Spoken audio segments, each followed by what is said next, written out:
Buddy Musso could have two-stepped all the way to Texas.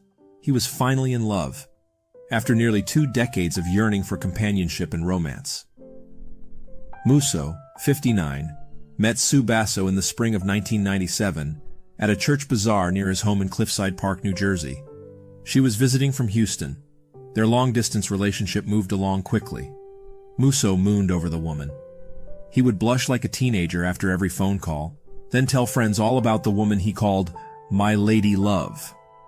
Within months, Musso was making plans to move to the Lone Star State to live with Basso. Musso's friends were happy for him, but there were concerns. He was mentally handicapped with a diminished intellectual capacity that some gauged as modest as that of an 8-year-old. On the other hand, why shouldn't he be allowed to fall in love? Musso had been married as a young man, but his wife had died of cancer in 1980, 2 years after giving birth to their son, Tony. Buddy Musso had been lonely ever since.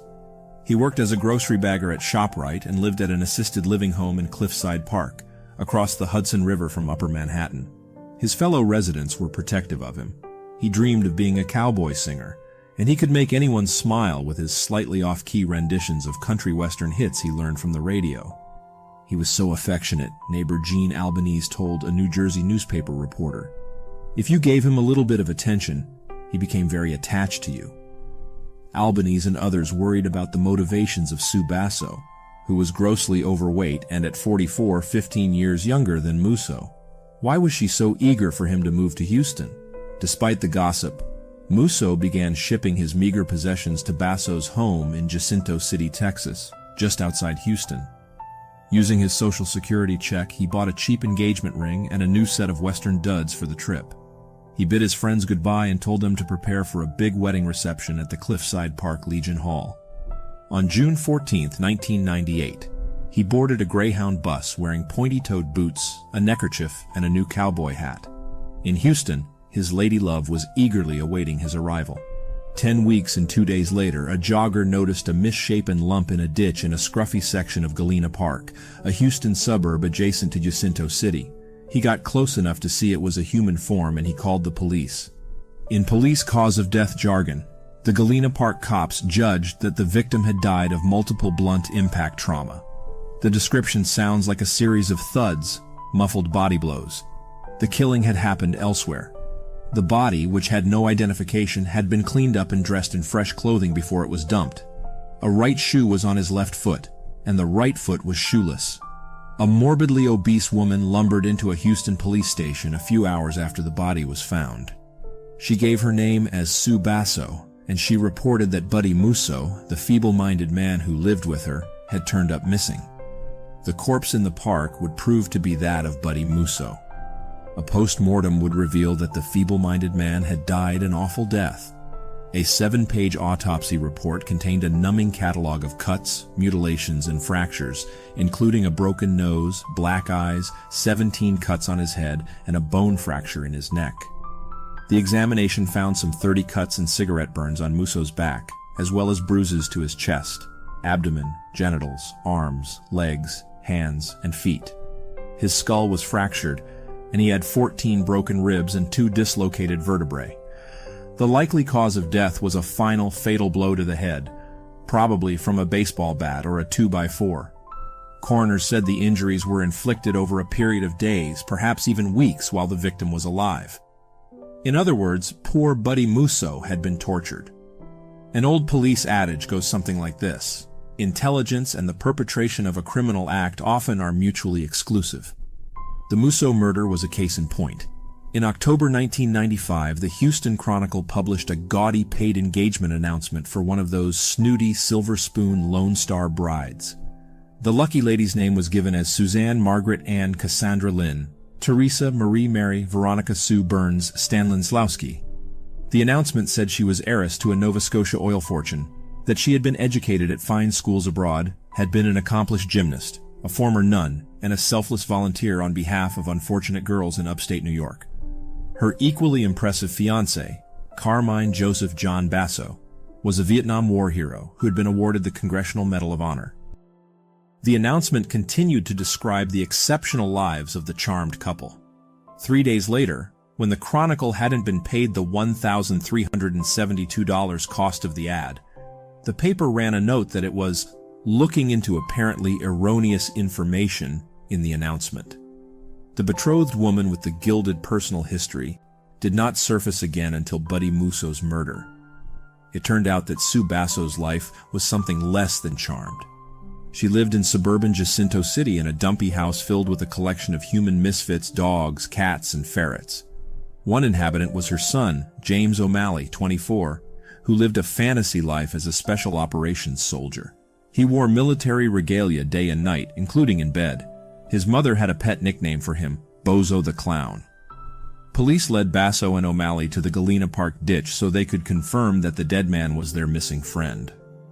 A cop would later say that Basso broke out in fake hysteria on seeing Musso dead, while O'Malley was expressionless, as though he saw just what he expected.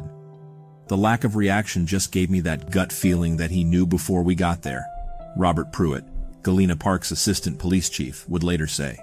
Cops took O'Malley aside and asked whether he had any ideas about what might have happened to Buddy Musso. "Yeah," O'Malley replied, "we killed him." "We" would prove to include Basso, O'Malley, Basso's friend Bernice Aarons Miller, 55, Miller's son Craig Aarons, 25, Miller's daughter, Hope Aarons, 22, and Hope Aarons' fiancé, Terrence Singleton, 28. O'Malley helpfully explained that the fatal beating had taken place at Bernice Miller's apartment in Houston. Musso had been forced to kneel on a child's playmat for several days, apparently after accidentally breaking a Disney figurine. He was beaten, stomped, burned with cigarettes, and cleaned with a wire brush. He was dumped into a bathtub filled with bleach and pine-scented kitchen cleaner. His corpse was then redressed and dumped in Galena Park. O'Malley and other eyewitnesses would reveal that Musso lived a life of servitude, not love and romance, with Basso. He carried groceries and took out the trash. Neighbors said he was bloodied and bruised. James O'Malley led police to a trash bin, where they found Musso's bloody clothing, blood-stained towels, the mat, and rubber gloves. The 6 suspects were arrested and charged with murder. Police first announced that Musso had been beaten mercilessly after he accidentally broke a Mickey Mouse figurine. But after a search of Basso's house, they would amend their motive to that most predictable one: money. The Houston Chronicle summarized the case neatly in a headline: "Slaying possibly tied to insurance. The victim's policy paid off extra if he died from a violent crime." On September 9th, Assistant Chief Pruitt led a team of cops serving a search warrant at the Jacinto City house. A dog, a cat, and 2 ferrets had fouled the place. The tiny place was packed with stacks of plastic storage containers filled with old clothing, record albums and CDs, stereos, and television equipment. A mattress where both Musso and O'Malley were forced to sleep lay on the living room floor. A computer was set up in one bedroom. The cops found books on Irish history and surprisingly highbrow magazines, including The New Yorker and a periodical from the Colonial Williamsburg Foundation. The compact disc collection included classical works as well as Irish and pop music. The liquor cabinet was well stocked. Amid the clutter, police found a $15,000 life insurance policy, written by the Union Labor Life Insurance, on Buddy Musso. A violent death clause boosted the benefit to $60,000. The cops also found a will signed by Musso and witnessed by Basso and 3 of her co-defendants that named Basso as the sole heir to his property, including the life insurance policy. A paper copy of the will was dated 1997, but police found the original document file in a computer. It had been created 12 days before the murder. Police found bank statements and canceled checks indicating that Musso had been turning over his monthly Social Security check to Basso. They also found documents showing that Basso had applied to become a payee of Musso's government checks. A relative may have protested. Musso was out of touch with his son, but he was close with a niece in Virginia, Linda Morass. In the computer was a copy of a restraining order that barred any of Musso's relatives from contacting him. The Houston crime cabal wanted Buddy Musso for their own purposes. Although all 6 suspects pointed fingers at one another in police statements, the other 5 agreed that Sue Basso was the brains, broadly speaking, behind the murder-for-profit scheme. Houston prosecutors decided to seek maximum prison sentences for the accomplices and a death sentence for Sue Basso. "There's a reason we have a death penalty," Harris County Assistant Prosecutor Denise Nassar told reporters. And this is it. Suzanne Basso's real life was something quite different from the fantasy she created in the engagement announcement. She was actually from a family in Schenectady, New York. Born on May 15, 1954, she was one of 8 children and the youngest of 3 girls. Her parents were drunks and Sue was subjected to both physical and sexual abuse, according to a sibling. The abuse took a toll, and she became a delinquent teenager, problems with sex, truancy, and theft, who spent time at a Catholic reform school in Albany. She managed to complete high school and in the early 1970s married James Peake, a Marine. They had 2 children, a daughter born in 1973 and a son born the next year. The daughter told the Houston Chronicle that the Peake marriage was marked by sexual deviance. As a young woman, Sue Peake was slim and attractive, with brilliant blue eyes. Later she let herself go, as her daughter put it, and ballooned to some 350 pounds on a 5'2" frame.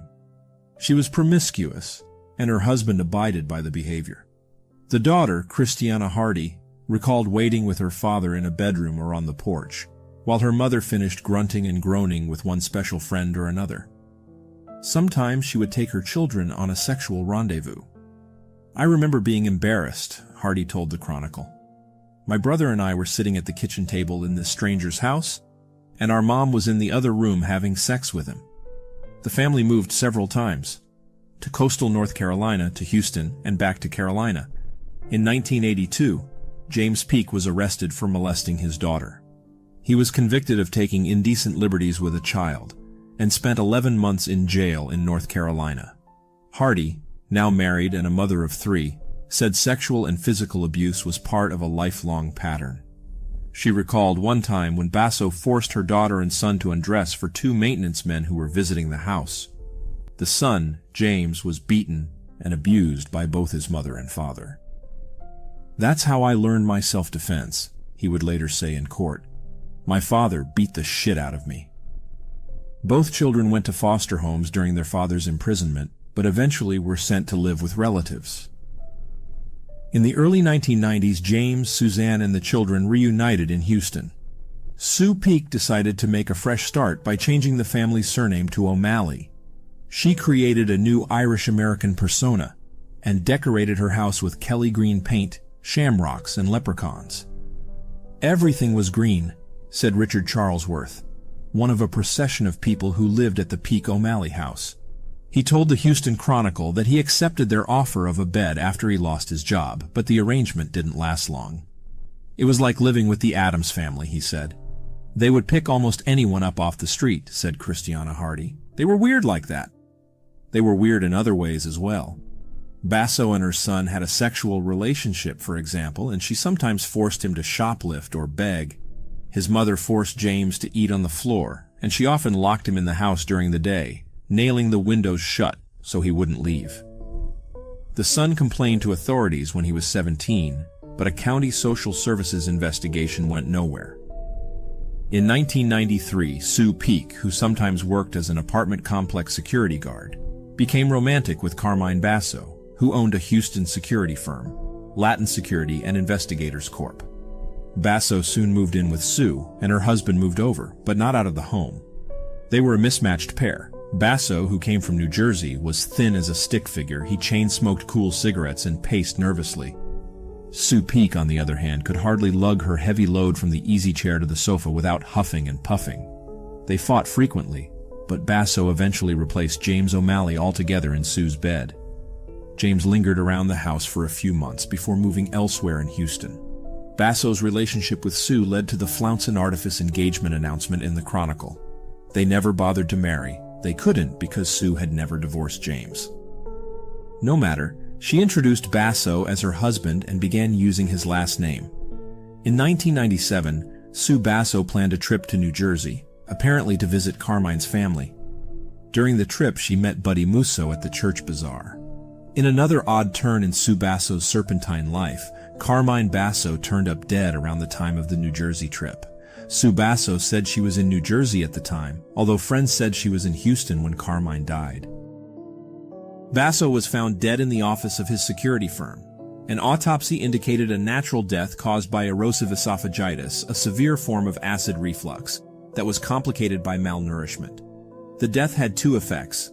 It removed Sue Basso's primary source of income, and it cleared a place in her life for Buddy Musso. Musso apparently was cognizant of his fate in the final weeks of his life. In their search of the Jacinto City house, cops found a note Musso had written in a pair of his trousers. The note, addressed to a friend back in New Jersey, read, "You must get sun down here and get me out of here. I want to come back to New Jersey soon." The note asked the friend to contact Musso's niece, Linda Mraz, in Virginia, to ask her for money so Musso could buy a bus ticket home. Yet Musso refused help at least twice. Bruce Byerly, Basso's neighbor in Jacinto City, told police he noticed that Musso had a black eye, bloody wounds, and facial bruises during a chance encounter in the week before he was found dead. Byerly said he asked Musso whether he wanted him to call an ambulance or the police. Byerly said, "He said no, you call anybody and she'll just beat me up again." On August 22nd, a week before the murder, Houston police officer Jeff Butcher responded to a report of an assault and found 3 men in a field near Bernice Aaron's apartment. James O'Malley and Terrence Singleton were leading Musso on a military-style run, the cops said. Musso had 2 black eyes, "The worst I've seen in my career," Butcher said, and complained that he didn't want to run anymore. But Musso told the cop that he'd been beaten by 3 Hispanics. He refused medical treatment. The officer drove the 3 men to the Aaron's apartment. There he found Sue Basso, who told the cop she was Musso's legal guardian. She scolded her son for making Musso run and comforted him in front of the cop. The officer said he was skeptical, but left Musso in the woman's care. A few days later, he was dead. Texas District Judge Mary Lou Keel ruled that most of the 6 suspects should be tried separately. Basso's son, James O'Malley, would go first, beginning on April 13, 1999. The trials would continue with Craig Aarons also in April, his mother Bernice Aarons Miller and Terrence Singleton together in May, and Hope Aarons in June. Sue Basso would be last, with a trial scheduled to begin in July. Prosecutors Colleen Barnett and Denise Nassar had a very busy 4 months. In her opening remarks at the first trial, Nassar painted a vivid picture of Buddy Musso's heartbreaking hope. "He wanted a wife and family more than anything in the world," she told jurors. "He got on that Greyhound bus wearing cowboy boots and a hat. He was coming to Texas."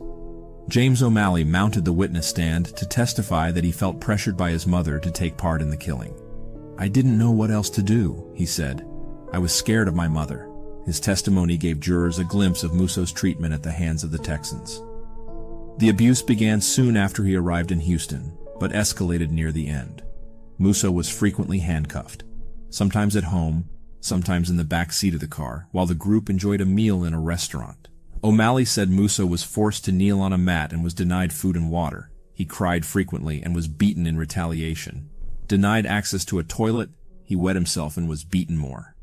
The defendant claimed that the endgame beatings began because Musso had either lied about breaking the ornament or failed to obey Basso. O'Malley said he dunked Musso 4 or 5 times in a bathtub filled with household cleaning products and bleach. Basso poured alcohol over the victim's head while O'Malley scrubbed him bloody with a wire brush. At testimony's end, the jury quickly convicted James O'Malley of capital murder and sentenced him to life in prison. At the trial of Bernice Aarons, 55, and her son Craig, 26, each admitted in confessions read to the jury that they hit Musso, but both fingered Sue Basso as the primary culprit.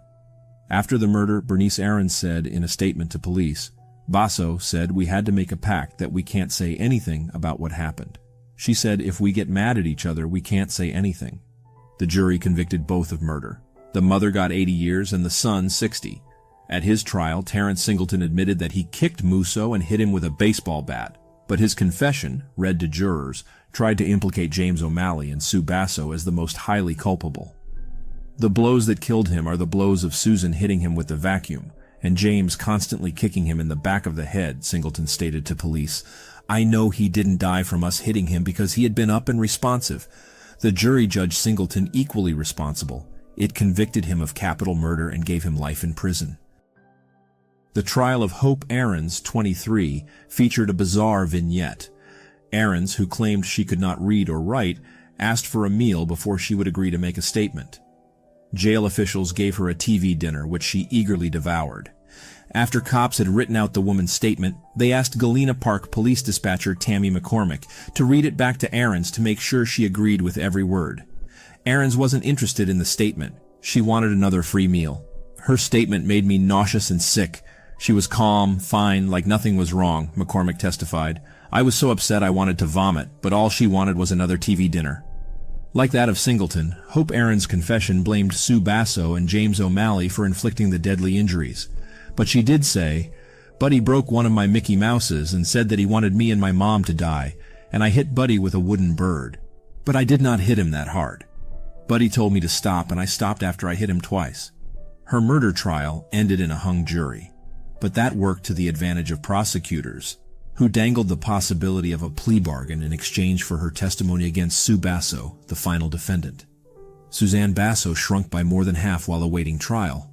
She weighed 350 pounds at the time of her arrest. 11 months later, she weighed 140.